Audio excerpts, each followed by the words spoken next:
మీ ఇంట్లో మొదటి కోటీశ్వరుడు మీరే అవ్వాలనుకుంటున్నారా? ఈ ఫైనాన్షియల్ వెబినార్ లో ఇప్పుడే జాయిన్ అవ్వండి. నమస్కారం శ్రీ ఆచార్య అనంతకృష్ణ స్వామి గారు.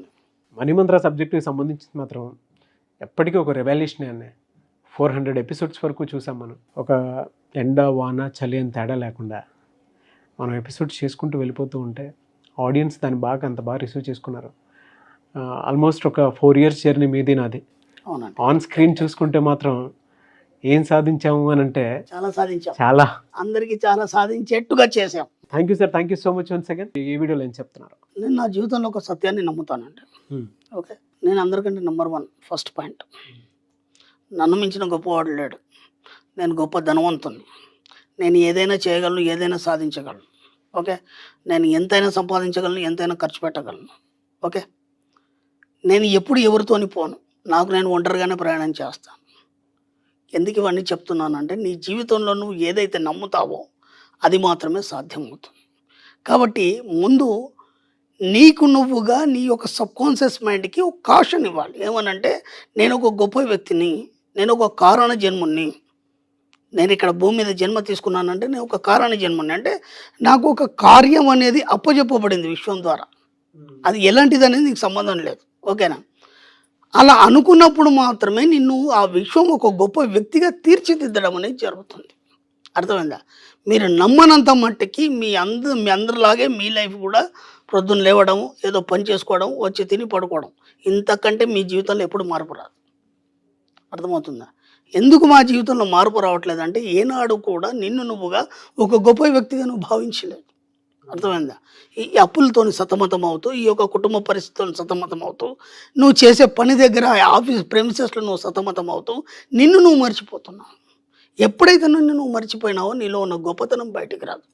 నువ్వెవరు నీకు తెలియదు కదా. ఫస్ట్ చెప్పేవాడు లేడు. నువ్వెవరు, నువ్వు ఎందుకు ఇక్కడ జన్మ తీసుకున్నావు, నీ జన్మ వెనకాల కారణం ఏంటి, ఒక తల్లి చెప్పగలగాలి, లేకపోతే ఒక ఉపాధ్యాయుడు చెప్పగలగాలి, ఒక గురువు చెప్పగలగాలి. అంత టైం మన దగ్గర ఎక్కడ ఉంది? ఇప్పుడైతే ఇంకా పిల్లలైతే అసలు నేను ఒక చిన్న రీసెంట్లో ఒక వీడియో చూశాను. ఎంత బాధ అనిపించిందంటే, 3 పిల్లలు అట్ట కూర్చున్నారు, సోఫాలో కూర్చున్నారు, అందరి చేతిలో మొబైల్. ఓకే, వాళ్ళ అమ్మ వచ్చింది, ఏమైనా భోంచేద్దాం రండి అంటే కూడా ఈ 3 పిల్లలు ఎవరు కూడా పోవట్లేదు భోజనానికి. నేను మళ్ళీ వస్తాను, మళ్ళీ చేస్తాను, ఆ మొబైల్లోనే కూర్చుండిపోయినారు. ఇప్పుడు తల్లికి పిల్లలకి కాంటాక్ట్ ఎక్కడ ఉంది? ఏదన్నా చెప్పడానికి కానీ గురువుకి శిష్యుడికి కాంటాక్ట్ ఎక్కడ ఉంది? ఎక్కడే శ్రద్ధగా మనం ఒక గురువు దగ్గర విద్య నేర్చుకోవడం కానీ, గురువుని వెళ్ళి కలవడం కానీ, ఈ వయసులో కూడా మేము మా గురువుల దగ్గరికి ఇప్పటికి వెళ్ళి కలుస్తాం, వాళ్ళతో మాట్లాడతాం. ఎందుకంటే అన్ని పనులు పడేసి పక్కన పడేసి వెళ్ళేసి వాళ్ళ దగ్గర ఒక గంట సేపు కూర్చొని వస్తే మాకు ఒక స్వాంతన. ఇవన్నీ ఇప్పుడు లేవు కదా. కాబట్టి నువ్వేందని వాళ్ళు ఎలా చెప్తారు? అంటే నీతో వాళ్ళతో కాంటాక్టే లేదు. నువ్వు గొప్పవాడు అని ఎలా తెలుస్తుంది? కాబట్టి నువ్వు కనీసం నువ్వు నమ్మాలి. ఎందుకంటే నేను గొప్పవాడిని, నేను ఒక కారణ జన్ముని, నాతో ఏదో కార్యం సాధించబడేది ఉంది, అందుకని నేను ఇక్కడ జన్మ తీసుకున్నాను అన్నప్పుడు ఏమవుతుందంటే, నీకు దిశానిర్దేశం చేయడం అనేది జరుగుతుంది విశ్వం ద్వారా. అప్పటి వరకు మీరు మామూలు జీవితాన్ని మీరు గడపగలుగుతారు. ఇప్పుడు అలా అనుకున్నప్పుడు మీరు గొప్ప వ్యక్తిగా అనుకోవడం కాకుండా దాన్ని భావించడం అనేది జరగాలి ఫస్ట్. ఓకేనా? గొప్ప వ్యక్తిగా అన్నప్పుడు నువ్వు దాన్ని భావించడం జరగాలి. మీ యాటిట్యూడ్ కూడా అంతా ఎలా ఉండాలంటే కంప్లీట్ డిఫరెంట్గా ఉండాలి. అందరితో కలిసిపోతే మళ్ళీ మీరు గొప్ప వ్యక్తి కారు.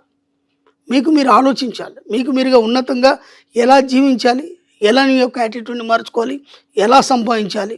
లేదా మీరు ఇప్పుడు మాకు క్లాసులకు ఎంతోమంది వస్తుంటారు, వాళ్ళు ఒక్కొక్కటి చెప్తుంటే నాకు అనిపిస్తుంది కదా, అసలు వీళ్ళేనా అనిపిస్తుంది. స్టార్టింగ్లో వచ్చినప్పుడు వాళ్ళని చూసినప్పుడు, ఇప్పుడు వాళ్ళ స్థాయి ఇంతకుముందు మనం చెప్పుకున్నాం, కాన్షియస్ లెవెల్ పెరిగింది, వాళ్ళ చైతన్య శక్తి స్థాయి పెరిగింది.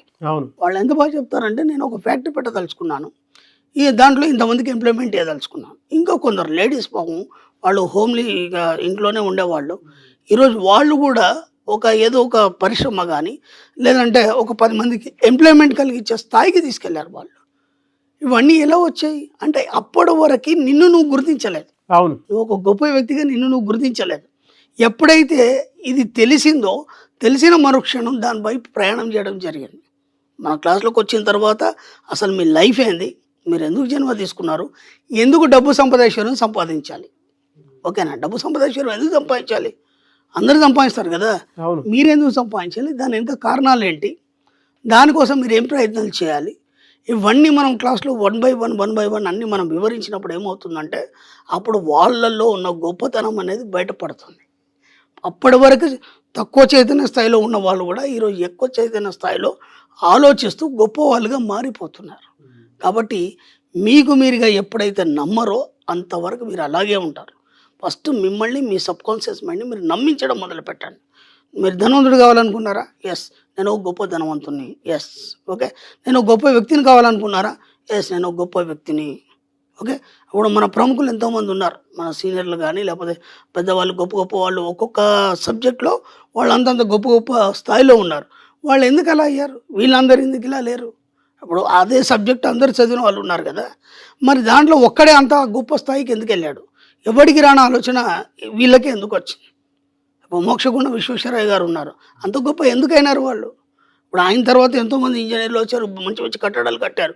ఆయన ఇప్పటికి ఆయన పేరే మనం ఎందుకు చెప్పుకుంటున్నాం? అంత కాన్షియస్ స్టేజ్ ఎవరు చూడలేదు ఆ సబ్జెక్ట్లో. ఎస్, ఒక్కొక్కటి ఆయన జీవిత చరిత్ర చదువుతుంటే ఒళ్ళు గగురు పడుస్తుంది. ఆయన చేసినటువంటి ఆలోచనలు కానీ ఆ యొక్క కట్టడాలు కానీ అవన్నీ వాళ్ళు ఆ స్థాయికి వెళ్ళారంటే వాళ్ళ చైతన్య శక్తి స్థాయి చాలా హై లెవెల్లో ఉంది. అంటే వాళ్ళని వాళ్ళు నమ్మారు ముందు. ఆ నమ్మినప్పుడు మాత్రమే మీ జీవితంలో ఆ స్థాయికి వెళ్ళడం జరుగుతుంది. కాబట్టి మీరు మీ సబ్కాన్షియస్ మైండ్ నమ్మించండి. మీరు ఎందుకు జన్మ తీసుకున్నారు? నేను స్టార్టింగ్లో చెప్పాను, నేను చాలా గొప్పవాడిని, నన్ను మించిన గొప్పవాడు లేడు. Yes, okay. అలా మీ యొక్క సబ్కాన్షియస్ మైండ్ మీరు ఎప్పుడు నమ్మిస్తారో పదే ఈ అఫర్మేషన్స్ చేయండి మీరు. ఓకే. మీరు ఊహించండి పదే మీకు ఏం కావాలి, మీ సబ్జెక్ట్లో మీరు ఎంత స్థాయికి వెళ్ళాలి, మీ సబ్జెక్ట్లో మీరు ఎంత స్థాయికి వెళ్ళాలి. ఇక్కడ ఇంకొక కన్ఫ్యూజన్ ఉంది. ఒక స్టూడెంట్ ఉన్నాడు, అతను ఒక సబ్జెక్ట్లో ఉన్నాడు. ఆ సబ్జెక్ట్లో గొప్ప వాళ్ళ గురించి అందరికీ నాకు చెప్తున్నాడు ఆ అబ్బాయి.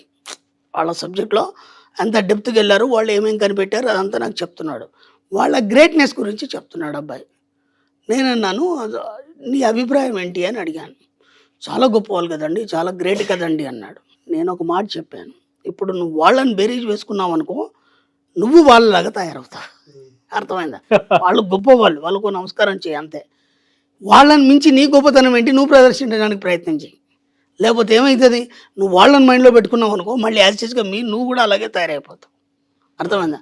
కాబట్టి మీకంటూ ఒక ప్రత్యేకతను సంతరించుకొని మిమ్మల్ని మించిన గొప్పవారు లేరని చెప్పడంతో పాటు మీకంటూ ఒక ప్రత్యేకతను సంతరించుకున్నప్పుడు మాత్రమే మీరు అందరికంటే భిన్నంగా ఒక గొప్ప స్థాయిలో ఉండడం అనేది జరుగుతుంది. కాబట్టి ముందు మిమ్మల్ని మీరు నమ్మండి. నేను ఎందుకు జన్మించాను, ఈ జన్మ ఎందుకు తీసుకున్నాను, నేను కారణ జన్మని ఎందుకు అయ్యాను, నా వల్ల ఏమవుతుంది, అది విశ్వం నాకు ఎలా అప్పచెప్పింది, దాన్ని నేను ఎలా సక్సెస్ చేయాలి.